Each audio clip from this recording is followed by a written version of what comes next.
I'm Sonali Shah. Hello and welcome to this iGlobal Diwali Fest 2020 panel, The Future of Education. Just a small title.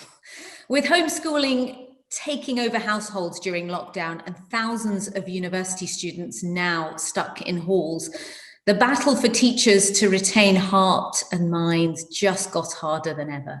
Specially curated by the Indian Young Professionals Network London, this panel wants to discuss whether the pandemic has accelerated a tech-led revolution in education. And if so, is it here to stay? Well, here is how our panel lines up. We have Rajay, Naik, CEO of Skilled Education, the enabler of online degrees and digital skills courses for universities and companies around the world.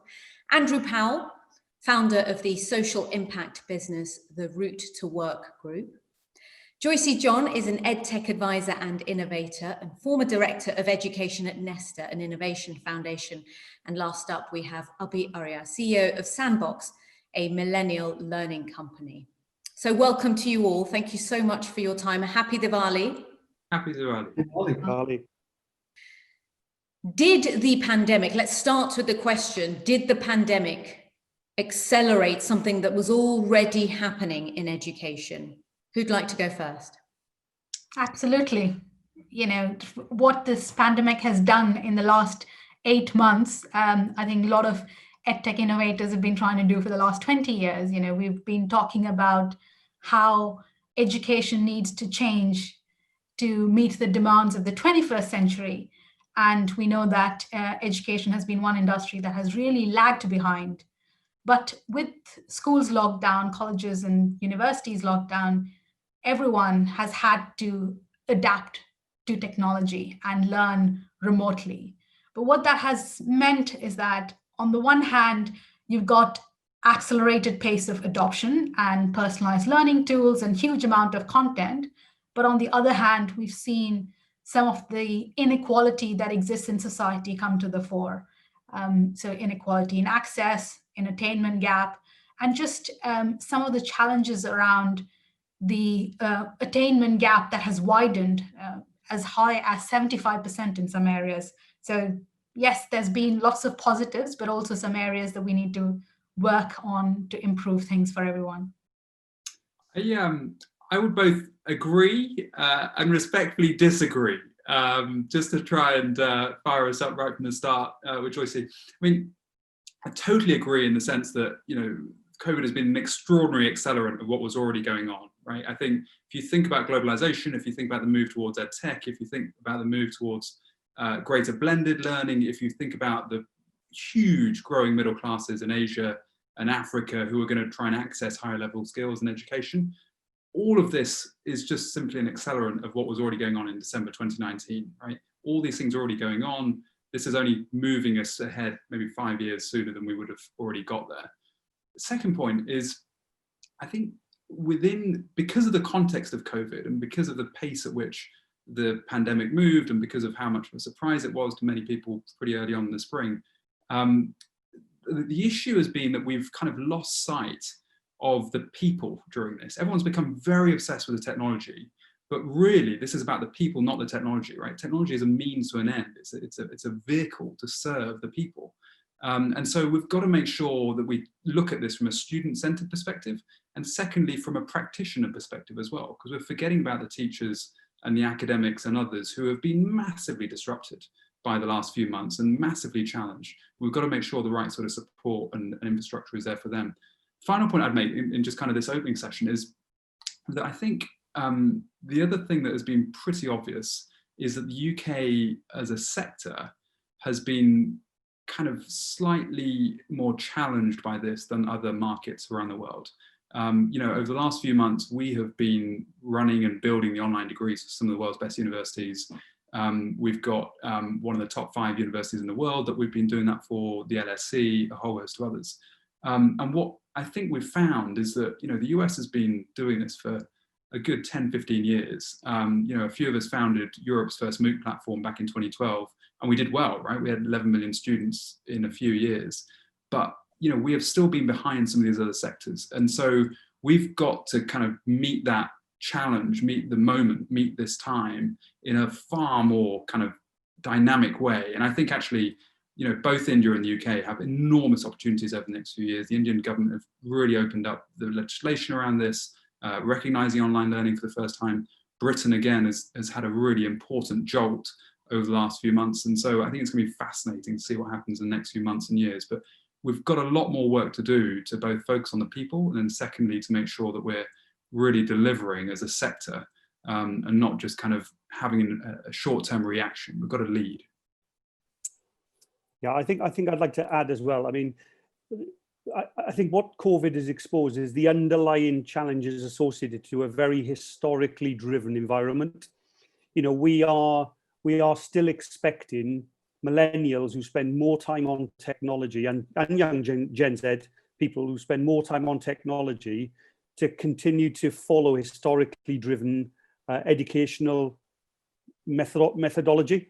You know, they still are expected to get out of their bed in the morning, have a bit of breakfast, turn up to a face-to-face class with 30 other people, learn in a very historical way, versus, you know, the way that my children who are 16 and 13, as an example, choose to learn, which is by absorbing content in a very nano fashion and very, very quickly from multiple environments like YouTube and multiple other social media channels, which they find accelerates their learning very quickly and aggressively, versus being sat in a classroom for 45-minute segments, absorbing information and data in a very historically driven manner.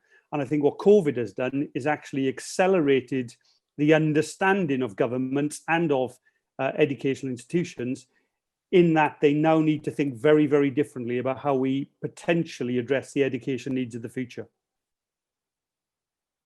I mean, I think I sort of agree with what Andrew is saying, because basically, I mean, just before I start talking about what we are saying, just to give the context. So we focus a lot in, call it the pre-K to 12 market.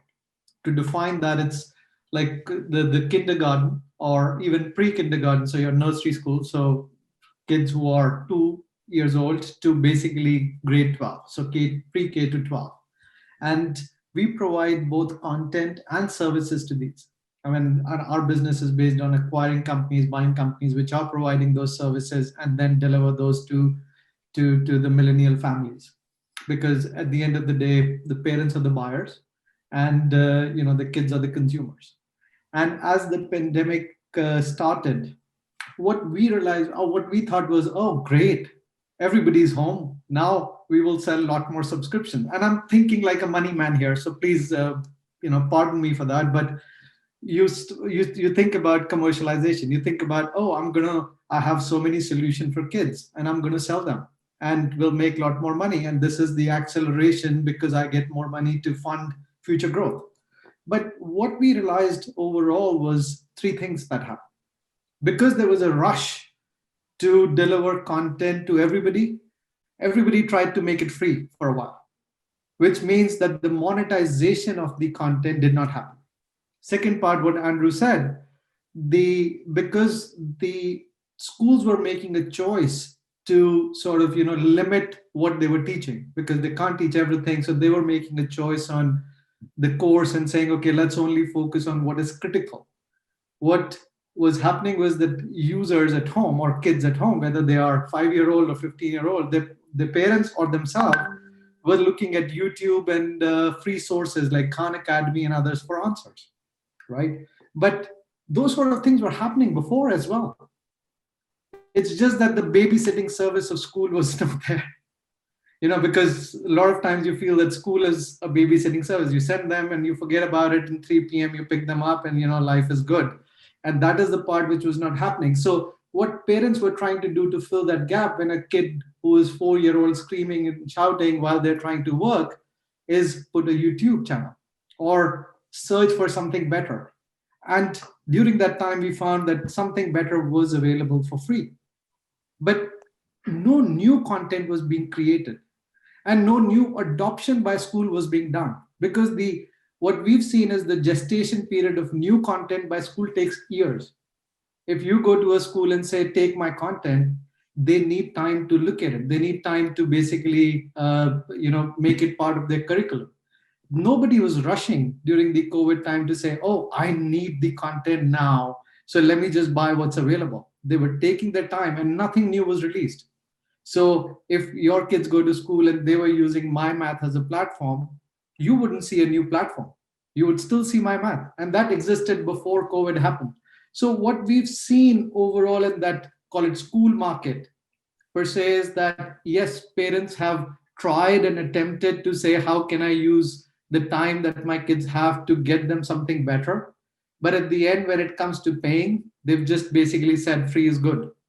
And and that was always happening. So I really don't think there has been a tremendous shift when it comes to consumption or comes to the payment of education and services. But yes, there has been a change of use of Zoom and Hangout and technology to consume that content. That's how I see it. It's interesting you say that, because as a consumer, as a parent of a primary school child and an early years child, so just before starting primary school, as soon as lockdown happened, suddenly my inbox was full, as you say, of free learning platforms or content.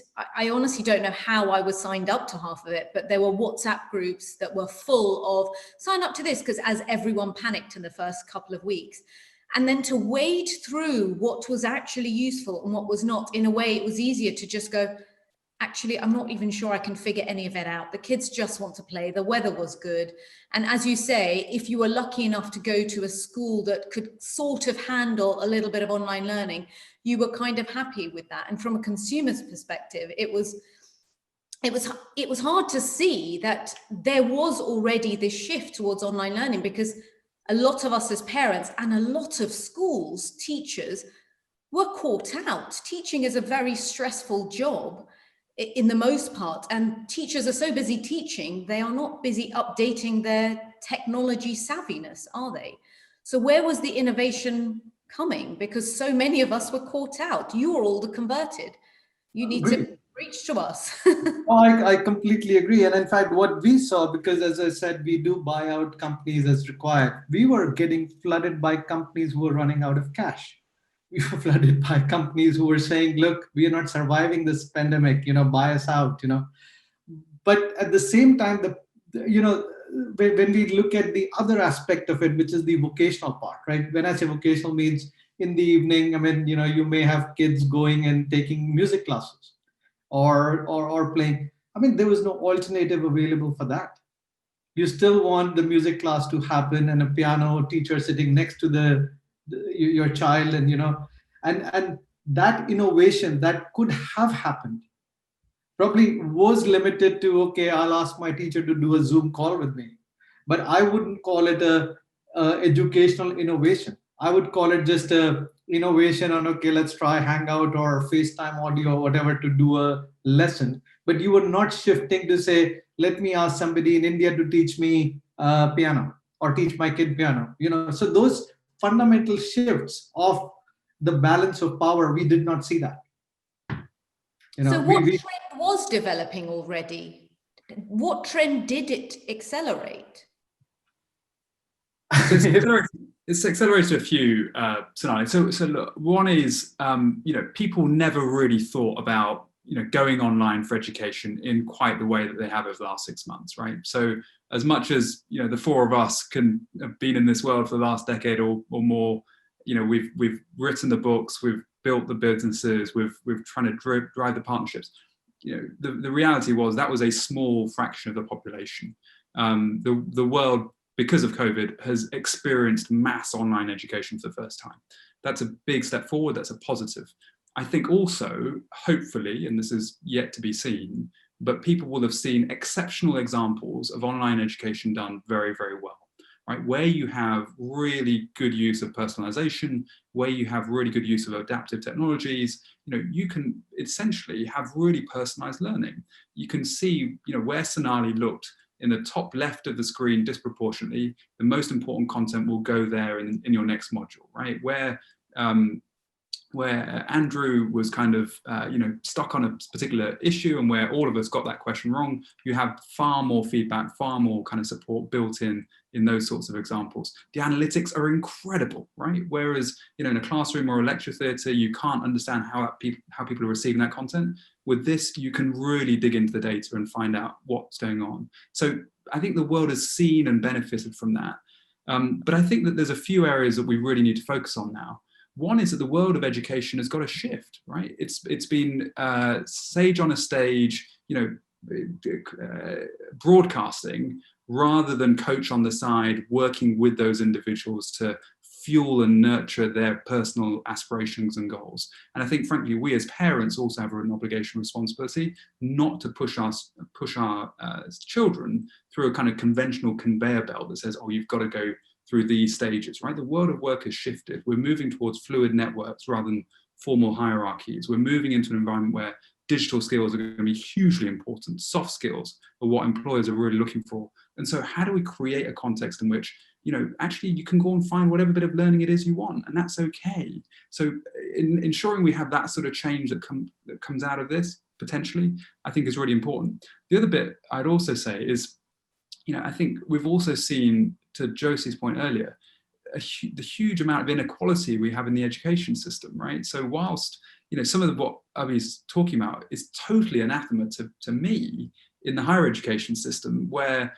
universities are billion-pound enterprises very often, have the resources, have the kind of infrastructure to make these sorts of big bets, right? And we've had hundreds of millions of pounds invested into that higher education experience over the course of the last six months. And so that's enabled us to build exceptional quality content and really high quality learning experiences. That has not been the case, and I know it, my mum's a teaching assistant in Coventry, that's not been the case in the primary school space, right? And so how we deal with that kind of inconsistency and disparity is hugely important. And then there's also a kind of micro example of that, as Josy was saying, which is that many of us have got a spare room in which we can do our work.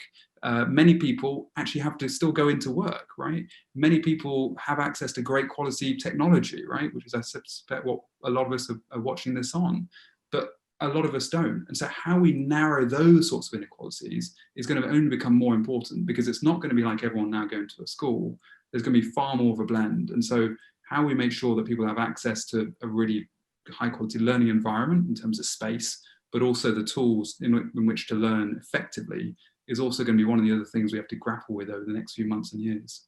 So this pandemic has put a magnifying glass on that. There was already a gulf between the wealthy and the underprivileged when it came to education. And this has just really highlighted the gaps, hasn't it? Yeah, sure. So from my perspective, we run a social impact business where we focus on trying to level the playing field for disadvantaged inner city talent to be able to access vocational education and careers of choice. That's the whole purpose of our business. And I come back to the underlying challenges associated with any society in adoption of what we on this video call already know exists.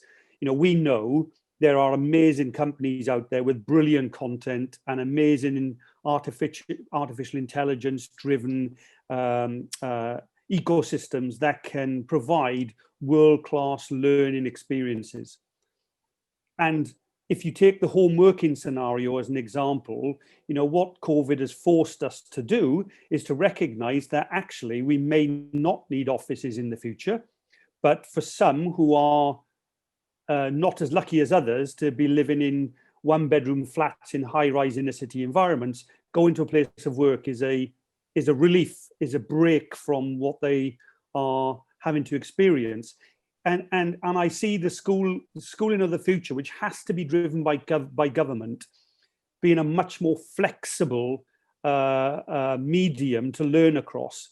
But it has to start with our governments and with policy and making sure that innovation, adoption of this technology, the ability to offer flexible learning to different parts of the population and different parts of the hierarchical ecosystem, and put in physical devices in the hands of everybody, regardless of social standing, education and background, geographic location.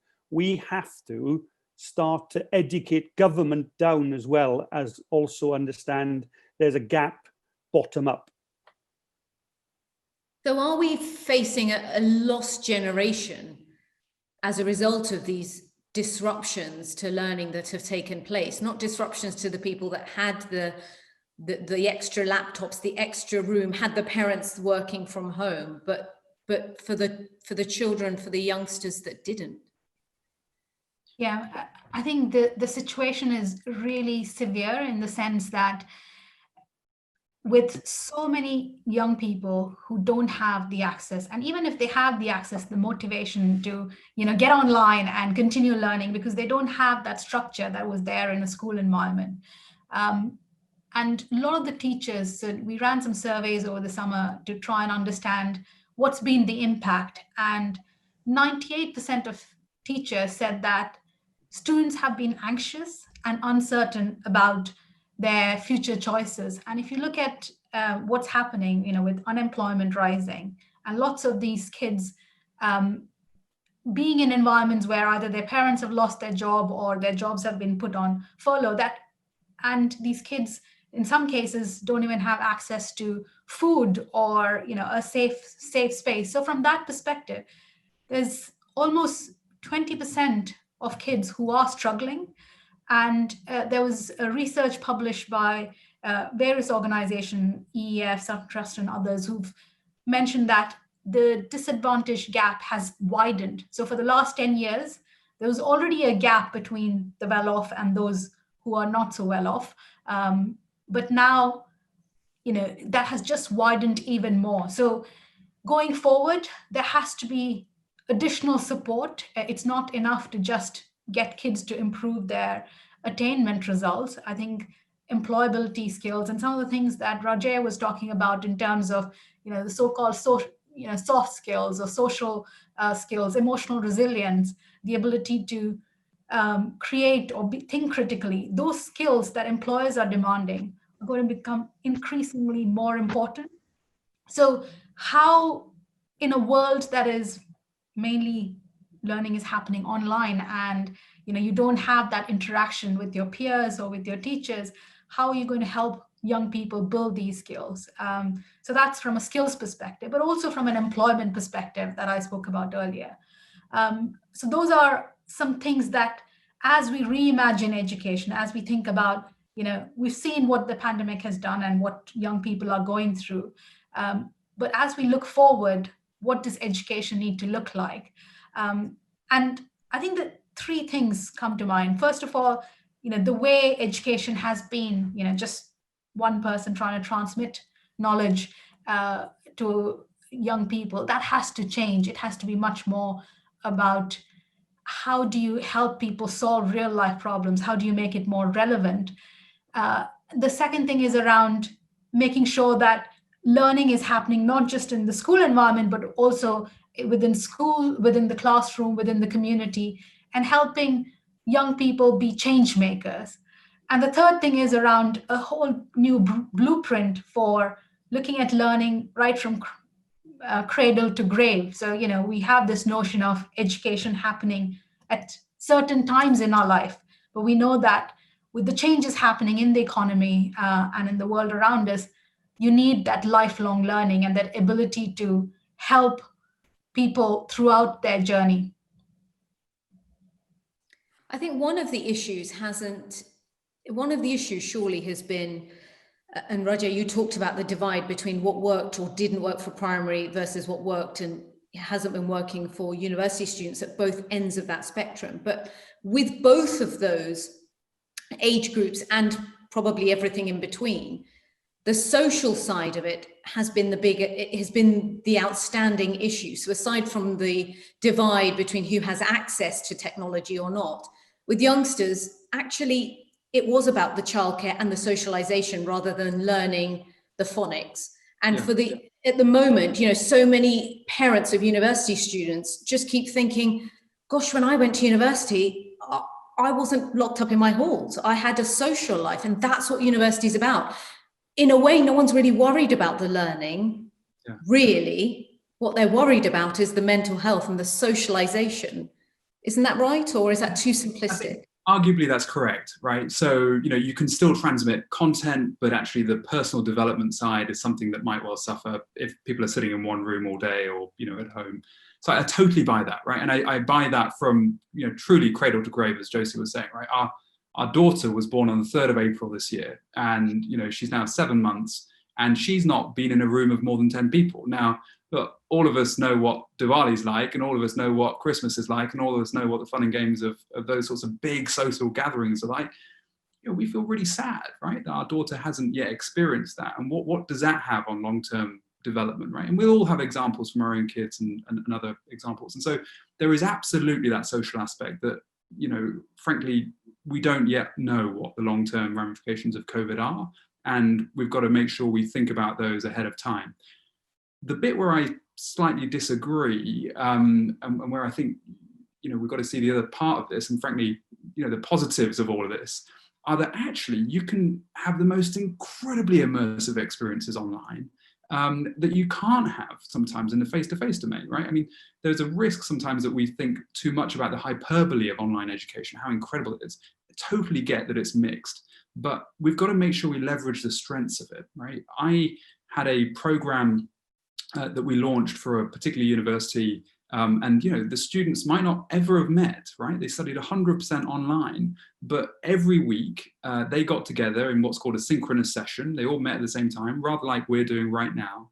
And there was 15 of them, and there was a professor in there, and 2 of these individuals ended up, after a few years, getting married, right? Now, they met on an online course, right? And what a beautiful thing to see happen. And thankfully, they met in person before they got married. But, it's an incredible kind of way that you can bring people together. You can create collaborative exercises. The discussion forums can be really immersive. You can have great personalized learning, and you can extend access to huge numbers of people who would never have dreamt of having access before, right? Think about some of the world's best minds, some of the world's best professors, some of the world's greatest content that can now go out and democratize access to millions of people around the world. Now, there are shorter, more private, more kind of immersive sessions that of course are difficult to build for that whole community.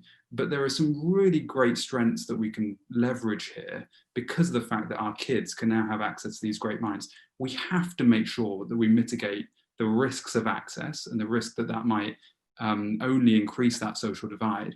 But if we get it right, what an extraordinary moment in time where COVID has given us almost a ghastly blessing in disguise and enabled us to see the benefits of this, has shaken up what's a very conventional part of all of our lives and a very conventional system and set of structures, and made us really think, okay, how do I think about the social development, the personal development, the psychological development, the brain development of my child, and also given some of those tools and some of those opportunities to those young people themselves.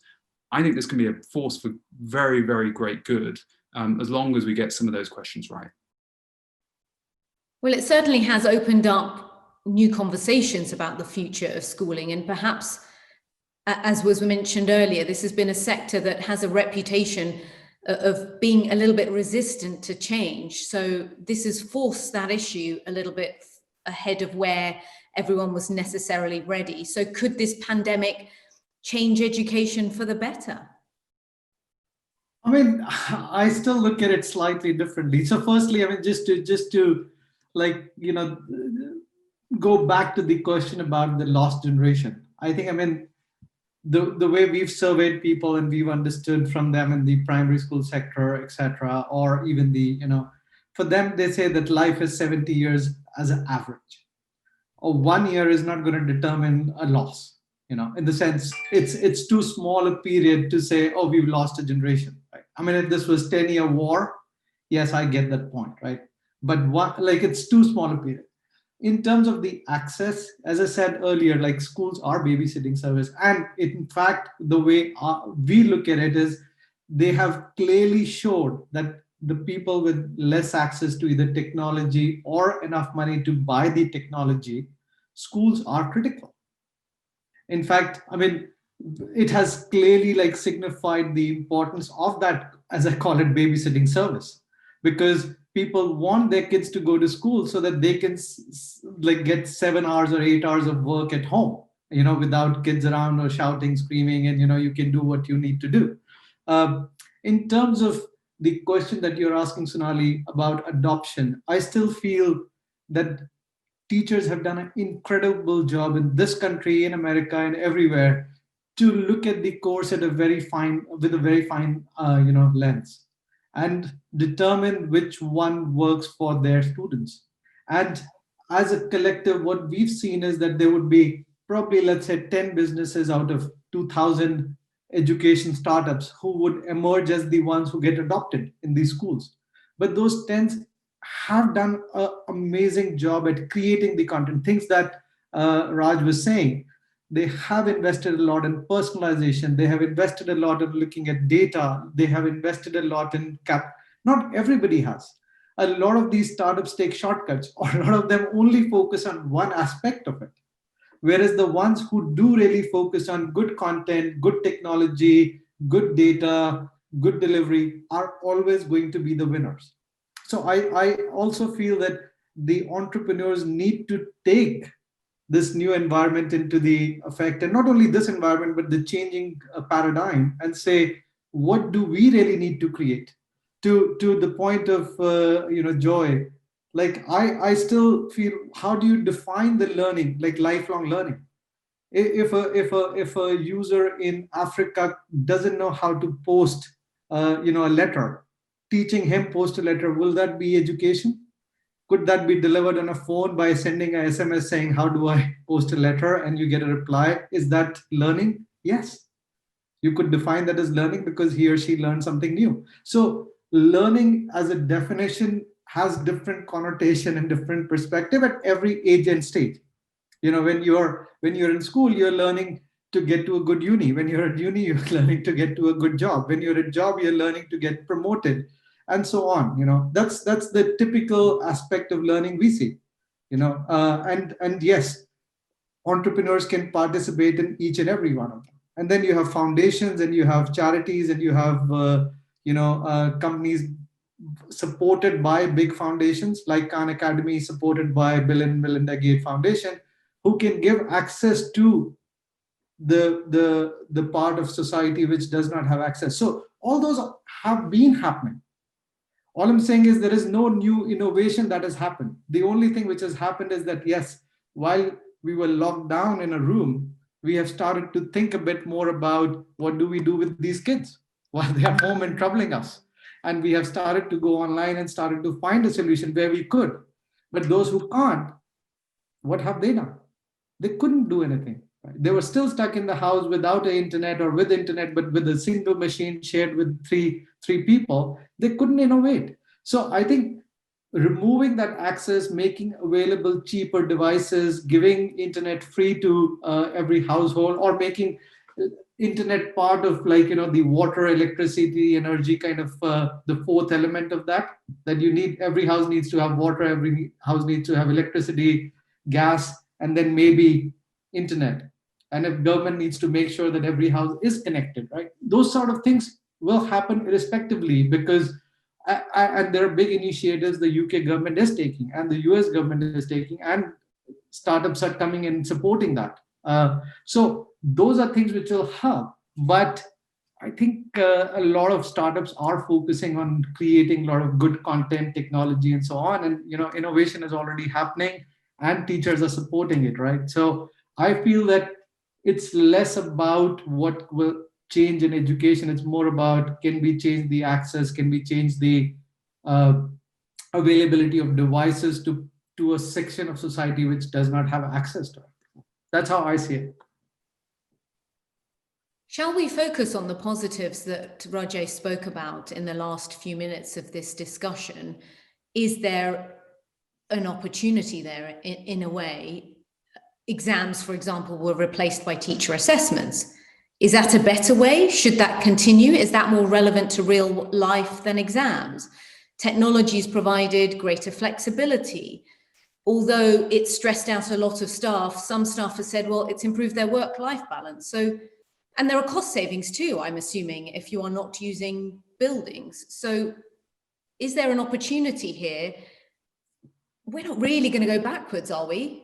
Or is it not backwards? Should we be going to what it was in 2019? Could I just could I try and answer two questions in one year, because the lost generation terminology. I actually think, I mean, it's quite scary for me sometimes. My son is a 16-year-old boy. He's very quiet, very passive, very polite.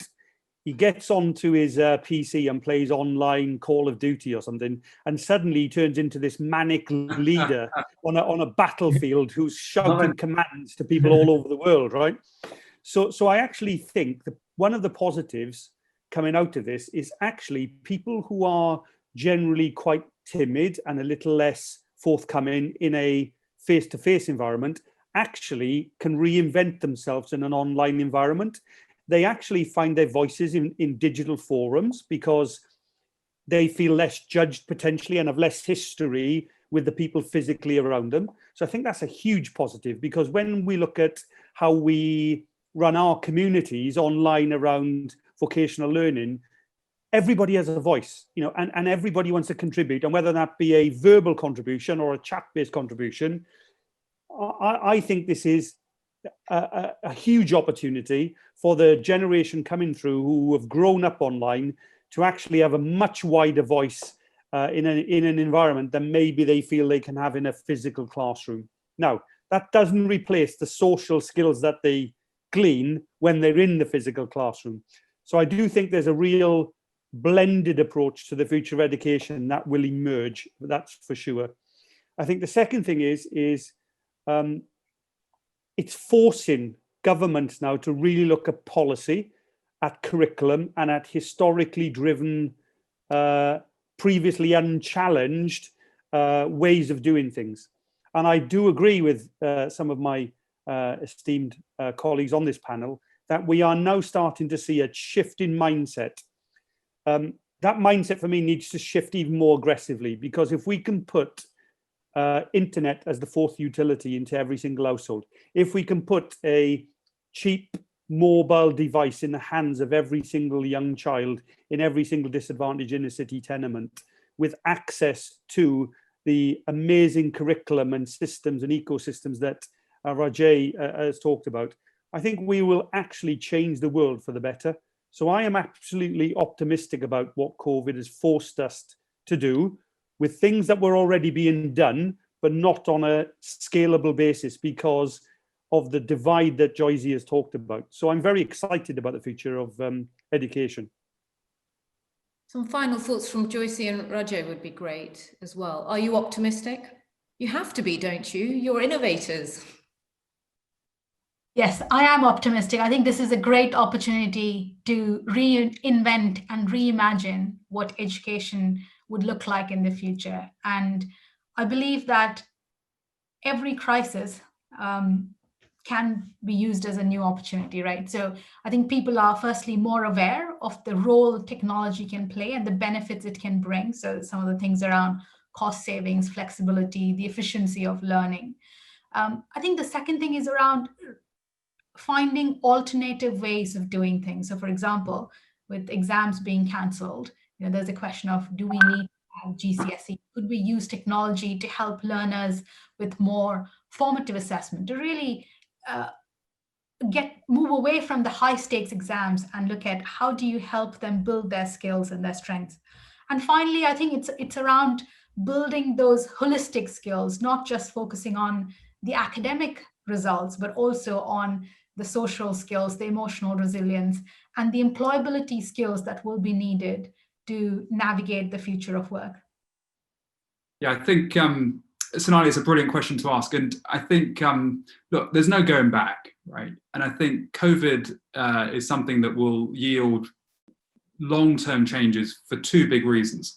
The first is that this is truly global, right? It's not been something that's only affected one part of the world or a certain type of economy. It's been truly global. And so we've all experienced it, we've all lived with it, and we're gonna have a global response to it in many ways. Now that will differentiate in different parts of the world, but we're all seeing it.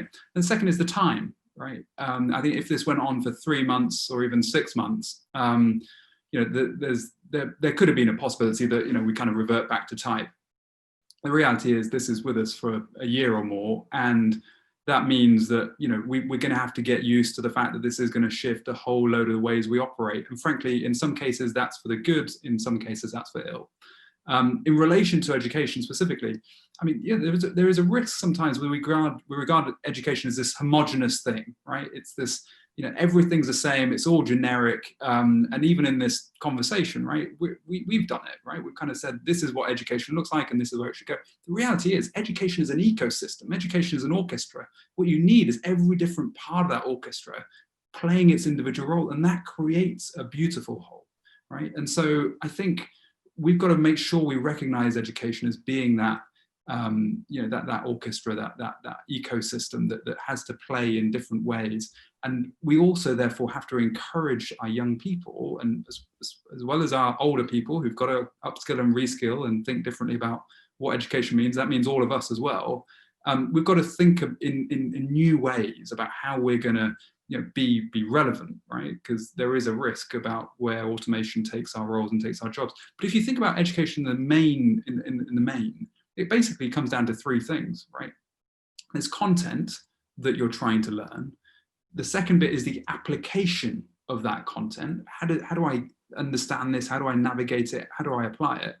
And then the third is the experience, right? Is the social and all of those other things, the developmental side, the soft skills, all of that.